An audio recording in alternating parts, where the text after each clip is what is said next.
Right, good morning viewers, it's JannLee here. I'm doing a voiceover commentary of my recent match versus xuanet in the Crazy House World Championship.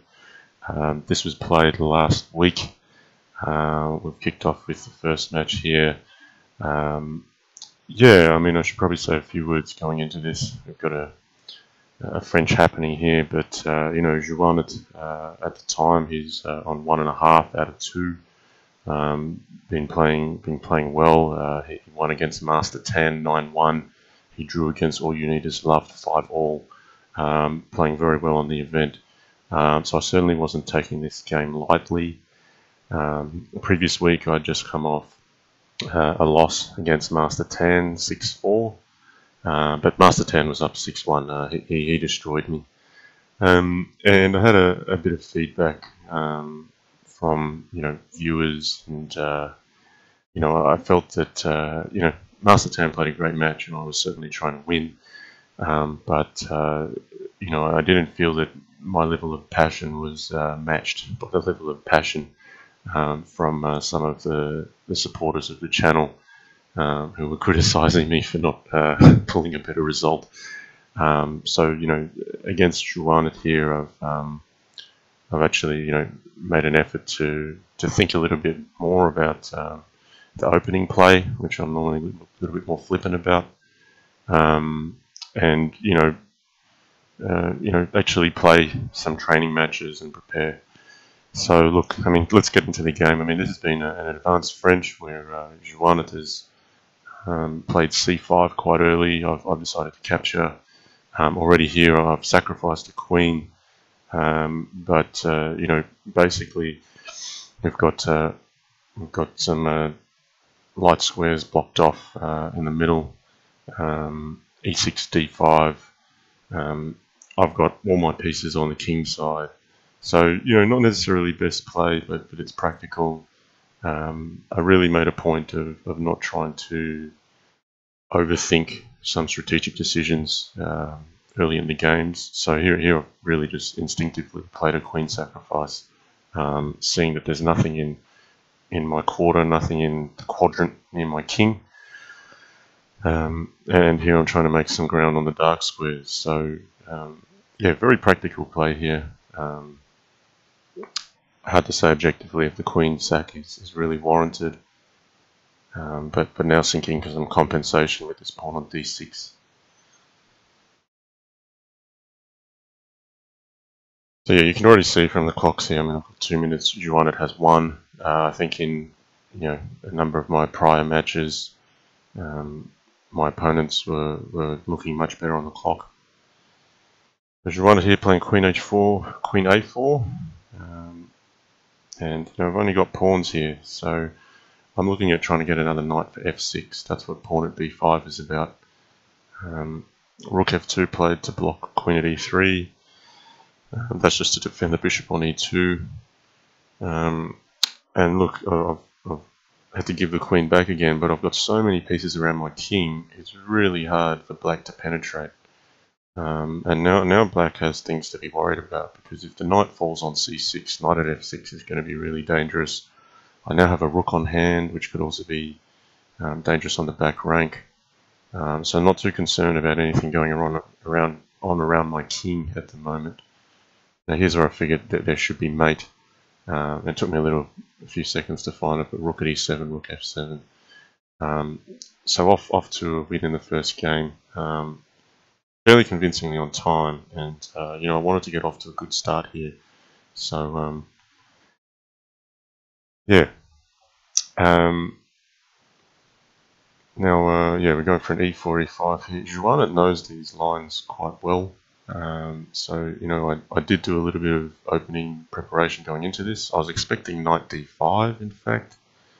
King h8 is something I don't normally play. I'd normally play bishop g4. So I had a feeling he may have been ready for this line, because it felt like he was playing something different.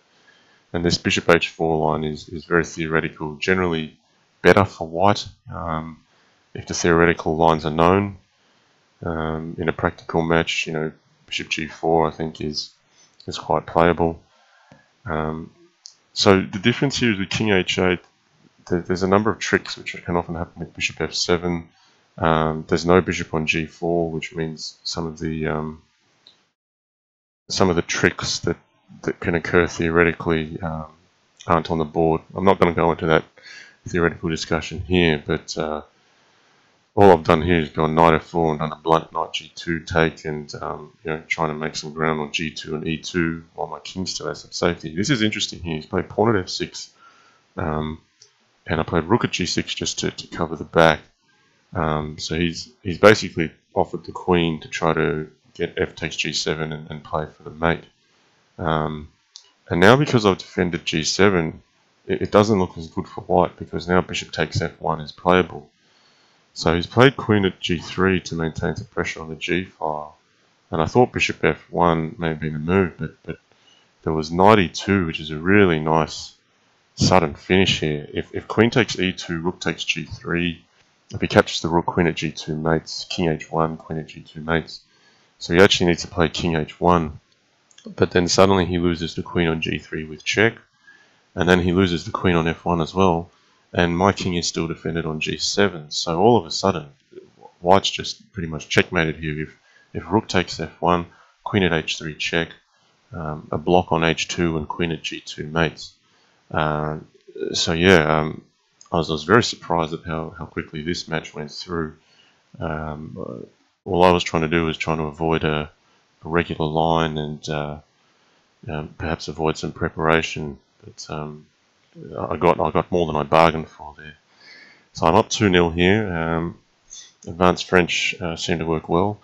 And xuanet is a very good attacking player, and that has to be respected. My choice of opening here is quite deliberate, to close the position, make him play the middle game a little more to open up the position. And this knight h3 setup looks a bit unusual, but in this advanced French setup where the bishop on c8 is blocked off on e6, that knight can play on h3. It's often a very good defender.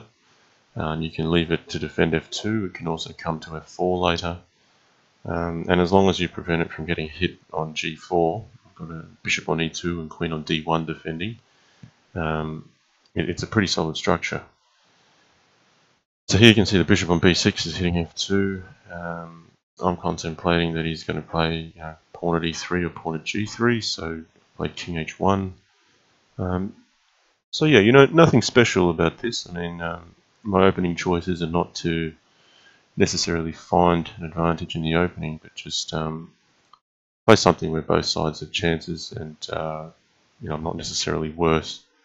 And you can see we're both having to think a little bit here, because it's unfamiliar to us both. And that's generally how I like to play. I think that's playing towards my comfort zone. Some of the prior matches I've probably played into my opponent's comfort zone, and giving them an opening edge, or giving them an opening where they're familiar. So here's xuanet definitely making an impression on e3. He's decided he's going to go for knight at e4. And I'm not thrilled here. I mean, in the last couple of moves, I brought my knight from h3 to f4 to h5.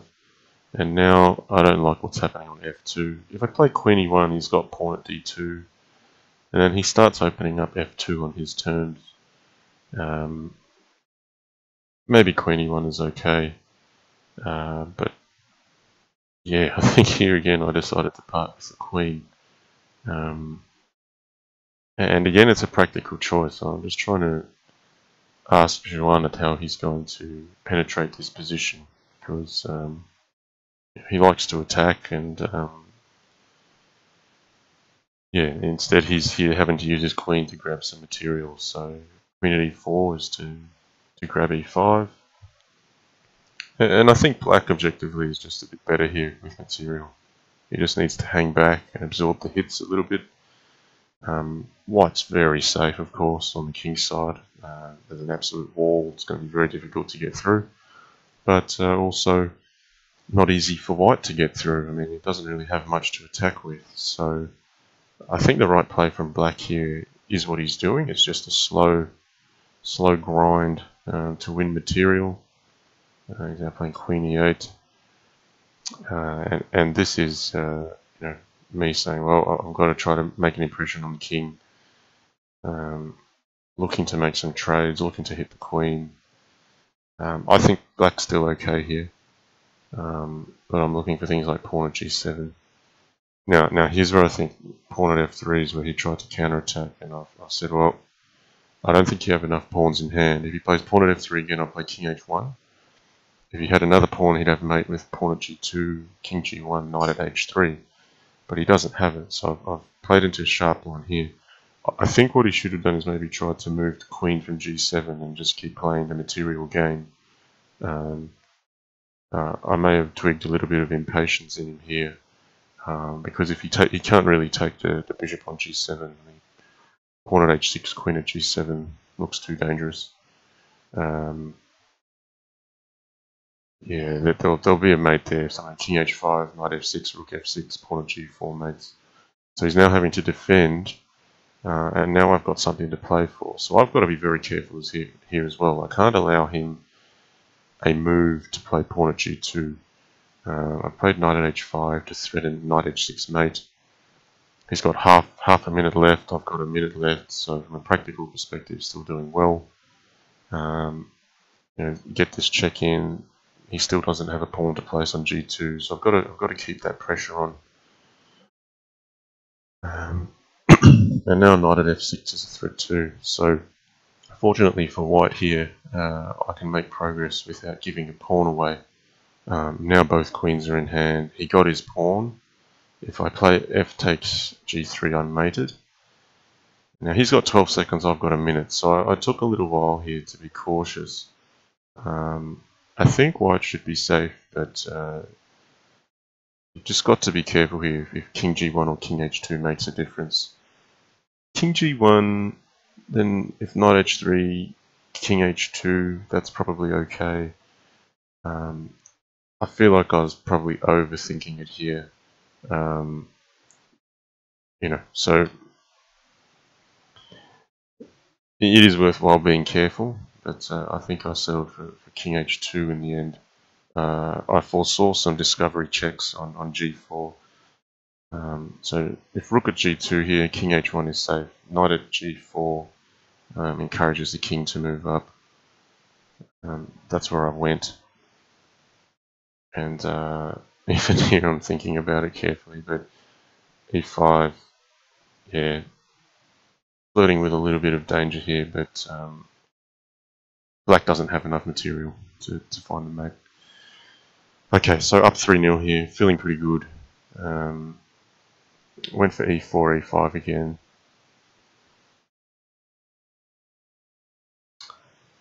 Okay. Now I thought, yeah, again here, I'm just trying to mix it up with bishop e7. I have a feeling that xuanet probably knows this line as well. And from the pace he was moving at, I think I played into something familiar. So yeah, maybe he knows this line better than me, but he's played a sack pretty quickly. And I can't play queen f6 because of knight at h5. And in here I thought I was just better with more material.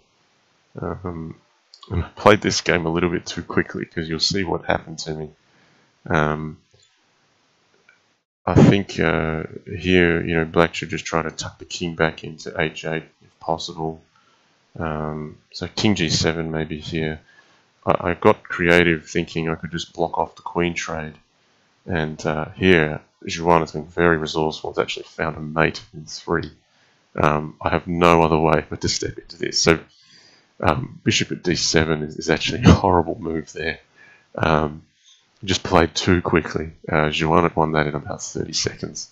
So look, xuanet very dangerous with the attacking pieces with the initiative. We're now at 3-1. Yeah, so I was kicking myself a little bit there. We've only got 10 games in a match. You want to put pressure on your opponent. Giving away a game in 30 seconds is really allowing too much. So now xuanet playing a bit quicker. We played into the same line that we played last game. He's gone for pawn at e3 earlier here. And yeah, pawn at f7. The idea behind this sort of move is to not play rook f8 and allow queen f8, but try to play pawn f7, so if he captures it and I take f7, he'll have to recapture with the king, and at least you get a little bit of safety up, a little bit less safety for black. Here I decided I'd preserve my queen this match. Queen a4 is reasonable. Queen can still swing over to the king side quite easily. And, you know, the rook on a1 gets to play if the rook on f1 is captured. So all my pieces are good here. I've already got a pawn on f7. And I want to really attack here. I don't want to just let go of the pawn on f7. Here I'm trying to work out, you know, how can I leverage the pawn on f7. Wasn't finding a move so easily. So if queen g4, he'll just, you know, play rook on f8 takes f7. Decided I'd sack the queen and then play for the g6 weakness. Now knight at g6 looks threatening here, but the main idea really is pawn at g6. Now I've still got a safe king, so I'm not in a hurry to play it all with checks.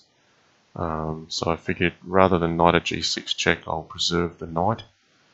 Pawn at g6 is still plenty threatening. It threatens f7, threatens h7. You know, e6 may also be an opportunity later, but I really want to make some dents in the king side. So pawn at g6 is played here. Again, objectively, you know, not certain. Maybe black is better, but from a practical standpoint, you know, black's got a lot to think about. Again, here I'm just hammering the light squares. So taking the pawn on h7, really making g6 the point of this.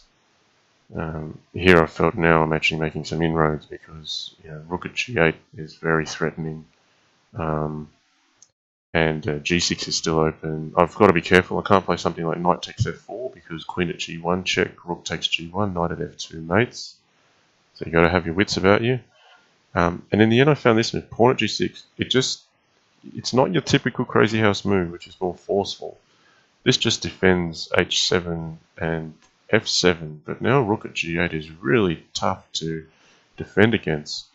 You know, even if knight at h6, if I play rook at g8, knight takes g8, f takes g8, rook takes g8, knight at f7 mates. So this is, you know, kind of the non-check, let's just defend things and have a threat. And this is now getting decisive because I'll have the queen in hand now. Pushing on the back rank. I have to be careful here of knight at g3 because knight at g3, h takes g3, f, and then there's rook at h2, king takes h2, f takes g3, king takes g3, pawn at h4, king h2, pawn at g3. So if I just played a move like g takes f7 without check, I could actually be staring down the barrel of being mated, and a player like xuanet will see that straight away. So I went down the path of, you know, looking to capture pieces with check. Here, though, I didn't quite see the mate till a little bit later. But knight f8, the king is stranded. Queen h5 is forced mate. It doesn't matter if the knight's taken on f8 or king g5. So yeah, really happy with how I played that match from a practical standpoint because I nearly slipped up with g takes f7, which would have allowed knight at g3 and a mating sequence to follow. Okay, so here I mixed it up again. I normally play bishop c5. I've put in a bishop e7. And I'm normally playing the white side of this opening. I quite like white. White gets a central pawn mass in the middle. And, you know, black kind of is a little bit disorganized on the king side. So here, bishop at d4, queen h5. The idea of bishop at d4 is to prevent d4 from being played, because I think if white achieves that center, white's really got something to show for the sacrifice a piece for 2 pawns. In fact, I think it's a piece for 3 pawns here, so it's not even really a sacrifice. White's getting a lot back for this. And already here I'm going into the think tank on, queen h5. I mean, knight f7 is a threat. Knight at g6 is possibly a threat because the pawn on h7 is pinned. And here I went queen e8. So I put a lot of thought into this one because this is flirting with danger. I'm offering a swap of queens, and he's got pieces near my king. e6 looks nearly mating. If king f8 or anywhere else, I think black's mated. Black king has to come to e8, and strangely enough here, queen at f7, then king d8, and white doesn't really have much to attack with. The bishop on d4 actually defends a pawn on g7 as well. So queen at a4 played. I mean, xuanet wisely realised that he doesn't have enough attack going, so he's grabbed the material, and white's now actually up a couple pawns. So only difference here is that, not all the pieces are developed. I've still got a queen, knight and pawn in hand, so I need to be dynamic very quickly with what I have in hand. I think he's played the opening well so far. Here I'm just trying to hit the light squares and make some tactics happen. So yeah, interesting there, I've had to bring my king to e8, but only after he puts his queen on a4 can I bring the king back to f8 because it's not mated. Now here, if rook g1, I'm thinking pawn at f3, which is threatening the bishop on g2, it's threatening queen at e2. It's probably okay with bishop f1 after that. Yeah, so I'm feeling like maybe if rook g1 though, maybe knight g2, rook g2, queen at h1 wins the rook. Here I think he decided he'd try to counter-attack, and I felt, well, I should be able to grab the bishop on g2 and try to hold. And now I'm balancing the material a little bit more. And then I may get to retreat the knight, so I'm feeling like black should be a little bit better here. e5 played, and that prevents a move like knight f4, which is quite dangerous, so that's a nice move. Now here probably queen at f3, just threatening pawn at e2. Also knight e3 check. Yep, so queen at f3 played.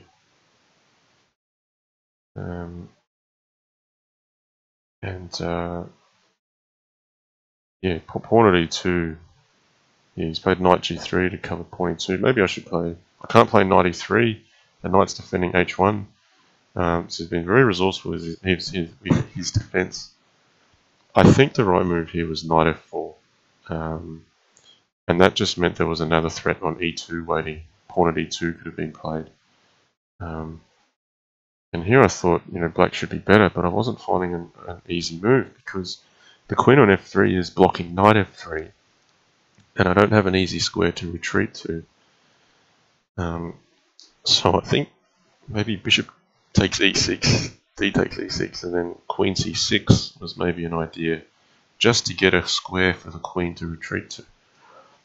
I think things would have been different had I played knight f4 instead of knight h4, because then after rook g1, pawn at e2 looked a lot stronger. And here I felt I was starting to overthink the position, and yeah, maybe queen c6 is right, maybe it's not, because bishop at e4 was going to stop things. So I kind of gave away bishop on e6, and then I wasn't really happy that I gave it away. c5 is actually just a move. My thought process there is, oh, crap, I'm running low on time, I've got half a minute left, better make a move. Oh, let's attack this queen, which is not really the depth you want to be playing at against an opponent this strong. So queen f4 played to make knight f3 a possibility. Now knight f3 is still possible. We're both down to half a minute, so it's a scramble here. Rook b8 played. Having to be careful with rook at f7 to see if anything was going on there, but it looks okay. So yeah, at this point, I wasn't that thrilled with how I played the middle game. I felt I had a pretty big advantage after knight g2, and then yeah, here I'm trying to get quite sharp with queen at f1. Not necessarily sure if this works, but he if he plays King D1 here, he's mated, so he's got to play this. He's got to run up, and here I think black's not no better. I think white's actually safe. Now, yeah, of course he's only got a second left, so it was a bit of a struggle. This is ugly. This is just trying not to lose on time and trying to win on time. So yeah, I mean, xuanet played really well to defend out of that. I was lucky that I was playing practically enough towards the end and was watching the clock. So here we go. So I took the white side of this match. I was playing the black side just before. And he's played a different move here, knight b5. I played d6. Knight b5 played. And d4 I've played straight away. I was deciding if castle or d4. I was thinking if he plays d6, if I played d4 already, I can bring the knight back to d3, and at least my pawn has already been pushed to d4. So here now I'm just trying to guard my central pawn mess on e4. I'm not too concerned about playing g3. And yeah, it's a crazy looking position. Both sides look a little bit disorganized. But here I'm just saying I've got heaps of pawns in the middle. The bishop on c8 is blocked by the pawn on d7, but at the same time I can't make inroads into his king straight away. So yeah, we both got to progress a little bit slowly, try to win a bit of material. Now here bishop e5 is a threat, and I thought if I move back here, bishop c3 can be played. Maybe he can play knight takes e4, grab a couple pawns. But I've got bishop at g2 after queen at e4, and I don't really have that many light square weaknesses. So material's back to balanced here, but I feel that white's got slightly better development. And after castles, my rook is hitting the f file. Oh, d6. I guess here this is just a positional move to try to keep the bishop locked up on c8 and that rook locked up on a8. So giving up a pawn there just to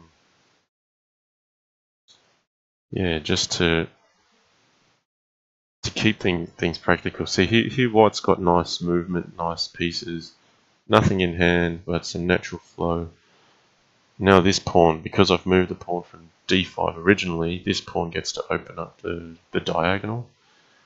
Now black's still okay here. Black's got a lot to defend with. And here I'm going, well, I've sacrificed a piece. How do I keep the attack going? I've got to keep momentum up. So I'm desperately trying to attack very heavily before black gets to place the pieces on the board from the sideline. Here, just giving away material. But as I give it away, more appears on his sideline. I cannot step backwards here. I just have to keep going. So again, objectively, maybe black's better, but practically it's easier for white to play. I wanted to play queen h5, but I've got to be careful of, queen h5, knight takes h5, knight at e2, and potentially getting mated.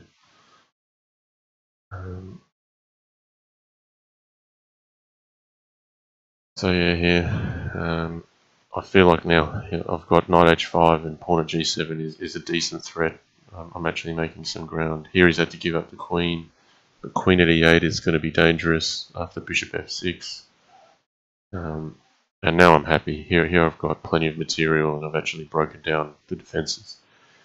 Yeah, I mean, maybe instead of queen f6, bishop d7 was still hanging on. Hard to say though. From here, it's just a matter of which checkmate do you play. So yeah, I mean, I think that's important to mention. I mean, strategically, I think I've done a few things different here. I've come in with a different mindset. I mean, I've really gone to try to play to win. Now this is actually an opening that I hadn't seen played before. I'd actually prepared this because I'd seen one of xuanet's games when I was having a look. So this one I had actually prepared, and this is nothing special for black, I don't think. It's just an equal position, but I figured it would at least be unfamiliar to xuanet and not leave me in a position where I'm worse.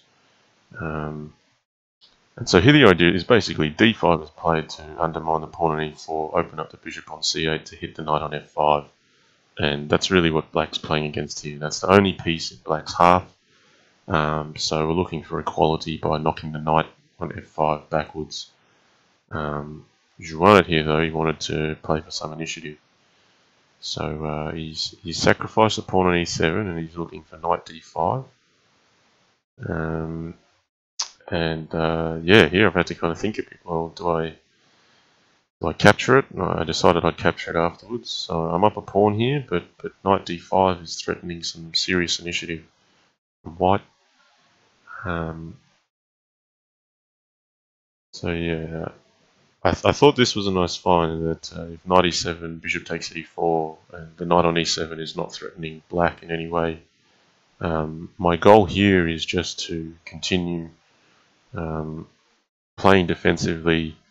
I've got an extra pawn, and I figure if I can weather the storm, I'll come out with a decent position. Here against bishop g7, I'm just preventing bishop f6 from happening by playing bishop takes d5 first. And now black's actually pretty solid, and after rook e8, I'm threatening things with queen e2 potentially in the future. So I'm feeling like, black's solid enough here and has got a couple extra pawns. If I can just keep holding defensively, things will work out. Now here knight at d4 is defending e2, but it's also possibly looking at things like queen e5, knight at c6. I was going to play aggressively, and then I decided pawn at c6 is just simpler. It prevents any sort of queen e5 activity opening up with knight at c6.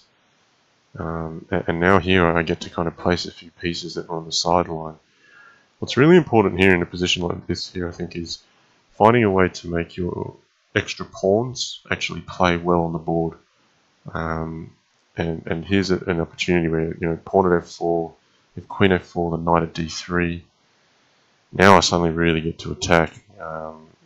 So it's kind of holding back for a bit and then gradually pushing back and making your pawns work. This is now just so dangerous because of the knight on d4 falling either way and queen e2. So it actually crumbled pretty quickly for xuanet towards the end there. But I think the difference there was, that I actually just prepared even a balance line as black instead of maybe falling into something that's familiar for xuanet and favourable for him. I've got to mention, I took on board, I took some of the comments on my channel to heart. Some people are saying, you're disappointed you haven't won, or, making similar comments. I said this in another stream. I think I was watching some swimming qualifiers, and you see the competitors line up. You expect them to compete with the best that they're capable of, and so I've had other things going on in life as well. But if things are too busy, if there are work commitments or things like that, then you make sure you don't play your match while you're thinking about work as well. I think that makes sense. So okay, here there's a lot that's happened in the middle game here. I've got 3 knights which I've tried to maneuver around. I've now, when you've got knights on opposite colours, you cover the squares very well. I've now been able to progress them to f4, e4, and e5. And now a knight to g5. So every move of mine has been a knight move here. Material balanced. I'm just trying to maneuver around to make something, and I think I've made an impression on f7 because that's not easy to defend. And I've been able to knock his queen around a little bit. Now bishop d2. Maybe he was planning to get another pawn to place on g6. In my mind, I'm going to sacrifice the queen on h6 and take on f7, take on h8. At this stage, not too concerned about king safety because I think I can run my king back to e1 and f1, even if he has a queen in hand. So here we go, g6 played. Yeah, looks like I thought a little while on it. I think I was just cautious of bishop h6 because now he's attacking f4. So instead of taking the rook, I've taken the bishop. And now I've got to be careful that there's nothing that's actually mating me with pawn at e3 or pawn at c3. Basically, wherever he puts the pawn, I think I should run my king the opposite direction. So if he put the pawn on e3, put the king on c1. If he puts the pawn on c3, put the king on e1. Okay, pawn at c3 played. Yeah, king e2, king e1. He is grabbing a knight on f4 though. You know, I've just kind of played king f3 fairly quickly. I haven't really thought about it much. I've got a lot of pieces my king is running to, so it looks crazy to put your king upwards when the queen is attacking like that. In this situation, I felt it was more beneficial to hold on to the material, hold on to the knight on f4. Pawn f7 here. Here I'm thinking, is there a mate? I believe pawn at g7 is mating. I was just calculating it. Knight at h5 takes. He has to move upwards. King takes h6. Then bishop at g7. King takes h5. Pawn at g4. King g5 and h4. So if king g5 first, then h4 first. So yeah, in the end, my king guards the square f4, which helps to deliver mate. If king h4, pawn at g3, king h3, bishop at g2, that was also mating. So yeah, I thought that was quite an elegant game with the knights moving around in the middle game. So here already, what's the score? I think I've already taken the match by now. By a long shot, I'm now like something like 8-1. So I've won the match quite convincingly here. Played into a line here where I think I might have done it a little bit too quickly. I've lost the bishop on e7. I've probably recalled a different opening where my bishop is on c5 and I don't lose that bishop on e7. So I think it's only at this stage I thought, hang on, this looks different to usual. And I don't really like how I played that because that's generally not how I play. I think it's important in chess or Crazy House, whatever you're playing, not to just get caught up in theory and just remembering moves and playing them without thinking. You've got to play the position, make sense of why you're playing the moves. Here's a case where I'm going, hang on a sec, this isn't, you've played it off memory here, and this isn't right. Black's still okay. I mean, black's a pawn up, but I think black's still got the king in the center. White's got the e file and the d file. Is looking at breaking the center open. Has a knight and bishop in hand.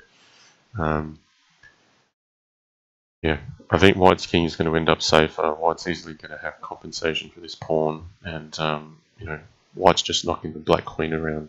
So already here, I'm feeling like black's a little bit worse. I'm just trying to find a space for the queen where I'm not getting hit. But if I'm not getting hit there, White will find something else to hit, like the bishop on e6. And here being very sharp, pawn at d7. Really looking to... the king can't move to f8 because of d8 queen. Bringing the bishop in, this is a nice natural development move. And now, if my king goes to e7, knight at d5 is going to win the queen on b6. There's going to be a pawn on d7 that's going to help threaten all sorts of attacks. And, from a position like this, xuanet is going to absolutely ruin you. He knows how to attack. He's in his comfort zone right here. I'm already thinking this game is lost here. d8 queen is coming. Queen on e8 is even deadly. I've taken h6 to try to create an escape hatch for the king, but I'm not making an attack on the white king side anytime soon.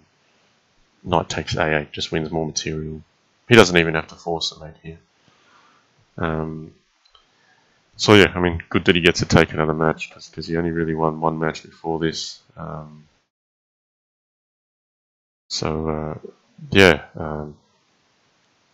Overall comments on this match. I mean, I think I'm happy with how I played. Important in this stage of the candidates to win some more matches. This takes me to 2.5 out of 4. I believe not long after this match, I think 12-teen has really started to run away with the event. He's now moved to 4 out of 4. I think he placed wins against xuanet, Opelwezen, Master Tan. Who else has he played? I think All You Need Is Love as well. He's won again. So here, couldn't take the queen on h8 because of queen f8, block on g8, bishop at g7 is mating, and this is curtains. This is game over. Okay, so xuanet, I'm walking away with 8-2, a win here. Happy to remain competitive. I've got a match coming up within the next 24 hours. So apologies for last week. There was a match scheduled against 12-teen that did not go ahead. Unfortunately, I booked it on a Tuesday morning, and I did not realise I had a work appointment booked that Tuesday morning as well. So I had to postpone that match with 12-teen. Opelwezen got in touch with me during the week. We'll be playing on Saturday, 22nd April, 2 p.m. GMT. That's Saturday, 22nd April, 2 p.m. GMT. At the time I'm recording this, that's less than 18 hours away, so you may or may not get to view this before that match happens. So Opelwezen has joined the candidates now. Chicken Crossroad had withdrawn. There was a second chance tournament played last week, which Opelwezen won. So I conducted a stream on that one. That was great to cover. Great to see so many people playing the game. Crazy House. And Opelwezen won against Masalanka. Basically, the top 2 finishers in the arena that went on for 2 hours, they had to play off the 10-match series, and Opelwezen won that quite convincingly, 6 matches to 1. So Opelwezen is in the mix. Very talented player. Expecting another tough match today, basically. Alright, well, I'm going to leave it there. Sorry this video has come a bit late, but I'm just catching up. Work is still flat out. I'm going to try my best against my next match against Opelwezen. Until then, hope you have a great weekend. Thanks for supporting the channel, and see you later.